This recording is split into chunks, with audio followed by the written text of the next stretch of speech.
السلام عليكم ورحمة الله تعالى وبركاته أصحابي waxaan bilaaban lahaa casharkiina labaad ee kala goynta ama ka jarta waxaan soo qaadanay tusaalooyin dhowr xabo ah aan badnayn tusaalooyinka waxaan ku arki doonaa insha Allah taala sida loo kala jaro laba tiro oo midkood maqan yahay laba tiro oo la kala jarayo laakiin midkood uu maqan yahay iyo sidoo kale waxaan soo qaadan doonaa xisaab aan hal qaadasho lahayn yani xisaab tirooyinka si loo kala jaro tirooyin ishoos yaala laakiin aan hal qaadasho lahayn kuwa hal qaadasho leh insha Allah taala casharkeena saddexaad baan ku soo qaadan doonaa ka jarta waxaan ku hormari doonaa marka labadan qaacido baan waafajinaa casharkeena qaacida koowaad oo ah hadii ay kala fog yihiin kala jar waxa laga wadaa labadan tiro afar oo laga jiro tiro banaan ba wax la mid tahay hal baa lagu yiri marka afartan tirada laga jiray lama hayo marka waxa sameeynaa maanili hadii kala fog yihiin maxay kala jar maxaa kala jarna afar iyo waxa kala jarna halkaas kala jarna oo kala fog yihiin sababtoo ah tirada dhexe baa maqan marka afar tahay halka kala jarno macnaha way afar waxa noqon laga jira hal bay noqonaysaa maxay lama noqonaysaa saan soo helno tirada dhexe marka dee afar taas baa haysanaa afarta anagoo haysanaa ba waxaan ka jarnaa mid kan baa jarna maxaa noo saaray saddex baa noo saaray marka saddexaas aan qoranaa marka jawaabtu maxay noqonaysaa halkan saddex bay noqonaysaa marka waxay noqonaysaa afar oo laga jaro saddex baa waxay la mid tahay hal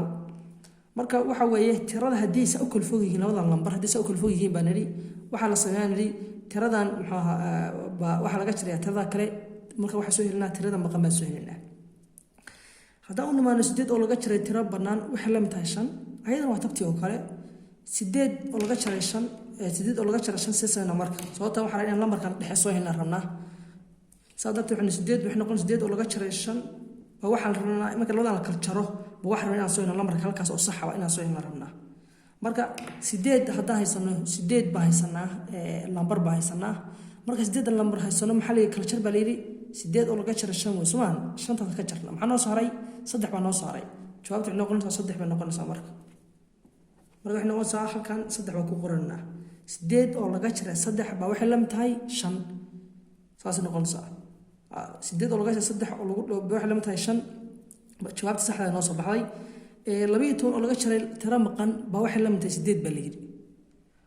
12 oo laga jaray tiro maqan waxay la mid tahay 8 marka soo saarna maxaa sameeynaa ayada dartu waxa xariiqana sidii casharkeena hore ku soo qaadan karo maxaa sameeynaa waxa xariiqana 1 2 3 4 5 6 7 8 9 10 markay sidaa tahay baa niri kali waxaan tirtiraynaa 8 lambar oo kamid ah macnaha waxay ka dhigan tahay mataqaanaa 12 oo laga jaray 8 bay kamid ka dhigan tahay Soomaaliya marka 12 qaalin adoo haysay ba 8 kamid ka luntay ama adoo mataqaanaa fasal ay yaaleen 12 kuraas ba 8 kamid ah jabtay marka waxa sameynaa 8daas baan tirtiraynaa aan tirtirno markaan bilowno waa tirina marka hore 1 2 3 4 5 6 7 8 inta 8daas weey 8daas aan tirtirnaa marka maxaa noo saaray waxaa noo saaray 1 2 3 4 baa noo saaray jawaabta xagan maxay noqonaysaa marka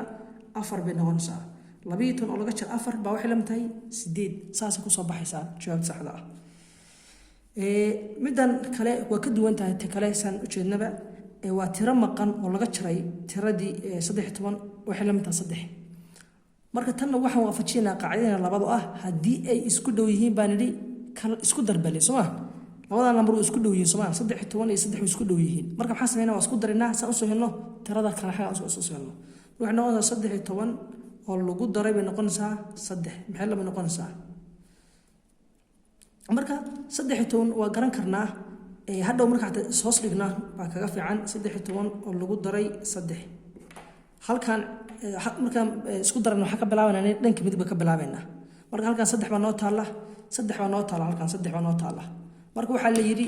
waxa ku dadhaabaa 3 maxay noqotaa intaas ku dar maxay noqotaa 3 lagu daray 1 2 3 4 5 6 bay noqonaysaa 6 baa qoranaa halkan wax lagu dar ma haysto halkii soo degaya marka maxay la noqonaysaa 6 toban la noqonaysaa marka jawaab saxda waxay halkan lambarka ka maqnaa wuxuu ahaa 16 marka 16 markii laga jaro 3 maxaa soo baxa 3 baa soo baxa jawaabta sax ku noqonaysaa qaacidana waafaqaysa oo ah hadii ay isku dhow yihiin isku dar bay noqonaysaa tan waa la mid oo kale tiradan 13 bay la mid tahay waxa dhahaynaa tiradii koowaad waa maqan tiradii labaadna waa haysanaa marka labada nambar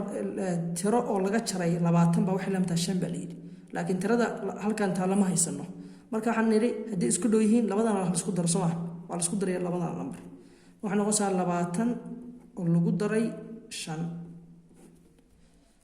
marka eber oo lagu daray 5 baa ka bilaabaynaa sababtoo ayada dhinaca midigta soo maahan marka eber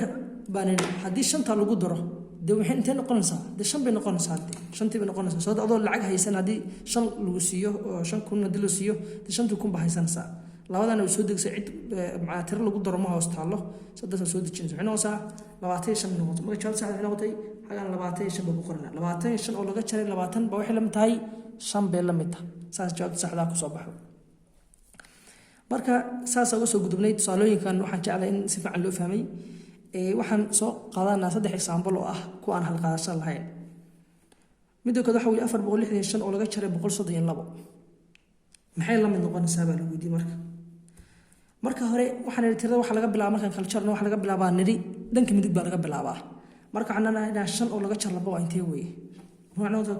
2 3 4 5 5 waa qorno Soomaali laba kamid ah baa ka jaran labada ka jar maxaa sana waa tirtirana labadaas laba kamid ah tirtirana aan 1 iyo 2 labadaas tirtirna maxaa soo haray 3 baa soo haray tamaam hay 6 oo laga jaray 3 baa soo hadhay 6 oo laga jaray halkan ba ku muujin karaa 6daas baa haysanaa 6da anagoo haysana maxaa sameynay 3 kamid ah jarna 1 baan jarnay oo 2 baan jarnay oo 3 baan jarnay maxaa noo soo haray 3 baa noo soo haray haga waxaan ku qoranaa 3 baan ku qoranaa 4 oo laga jaray hal baan niri 4taas baa haystay waxaan ka jaray mid kamid ah waa 2 1 baan 2 maxay soo haray 3 baa soo haray marka muxuu noqday 465 oo laga jaray 132 wax la mid tahay 333 bay la mid noqoto jawaab saxda ah tirada labaad haddaan u noqono macna tusaalaha labaad haddaan u nimaano waa 860 oo laga jaray 450 maxay la mid tahay baa la yidhi sequel baa la gelin maxay la mid tahay marka tirada waxaan ka bilaabaynaa dhanka midig baa ka bilaabaynaa maxay noqonaysaa eber oo laga jaray waa eber adoo haysan oo laga jaray macna waa adoo macnaha haysan bana waxa lagu siin marka de eberkii bay noqonaysaa oo macnaha waxana maada haysan awal waxana laguma siin oo wax kuma soo kordhin saa darteed intaada sidaada noqonaysaa macnaha tabtaada ahaanaysaa hay 6 laga jaray 5 tabtaan ku muujin karna 6daas baa haystay waxaan jaray baan ku 5 kamid ah baa jara maxay soo haray hal baa soo haray hal balkii baan qoranaya marka 8 oo laga jaray 4 baan nidhi 8 waa muujinaa Soomaali 8 waa muujinaa 8 maxaa jarnay 4 kamid ah maxaan jarnay 1 baan jarnay oo 2 baan jarnay oo 3 baan jarnay iyo 4 baan jarnay maxaa noo saaray 4taas noo saaray 4tii baan qoranaa marka magaalada 860 oo laga jaray 450 wax la mid tahay 410 baa soo haraya tusaale saddexaad wuxuu noqonayaa 712 oo laga jaray 502 marka hore waxaan ka bilaabaynaa dhanka midig ba ka bilaabaynaa calaamadaasna waa calaamada lamid ah weeye haddii aad mataqaana xisaabaadka kala jidid laakiin calaamada ka tagtid khalad bay noqonaysaa taxaankaagu macnaha taxamaadka qaar lagu qiimeeyaa jira mataqaana calaamadaha muhiim weeye marka calaamadaas waa calaamada ku tusinaysa in wixii natiijada aad mataqaana soo saadhay inay tan tahay ku tusinaysaa laakiin haddaad calaamada ka tagtid xisaabtu miyay sii socotaa mise mataqaana xisaabtu way dhamaatay lama kala garan karo marka calaamada ayaan naga tegin marka 712 oo laga jaray 502 waxaan nidhi marka hore dhanka midba ka bilaabayna waxaan leeyahay 2 laga jaray waa labadaas oo labada laga jaray dii waa eberde 2 laga jaray labadan iyo labadan waa isku jaray waxa ma soo harin marka maxay noqonaysaa waa eber macnaha waxa uu ka mid tahay oo kale 2,000 adoo haysta baa 2,000 dhinac ba ku gadatay ama xancha ku gadatay oo kale muxuu ku soo baxayaa eberkii 2,000 ka baxda ma hayst tana waxa way 1,000 adoo haysta badan isticmaalin xumada ku gadan sadartada kunkaaga kuuli haysan saddex jeebkaaga kugu si jiraya sababta wali ma isticmaalin haye 7,000 ba haysatay 7,000 adoo haysay 5,000 ba waxa gudatay moos iyo waxa ka gudatay marka maxaa ku soo haray 7,000 adoo haystay ba 5,000 ba cunto maxaa ku soo haray 2,000 kaliya ku soo haray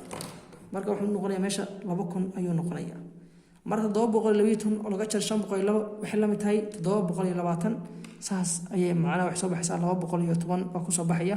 marka insha Allah taala casharkeena labaad inta ka gaari doono insha Allah waxaan dhahaynaa insha Allah taala assalaamu calaykum wa rahmatullahi wa barakatuh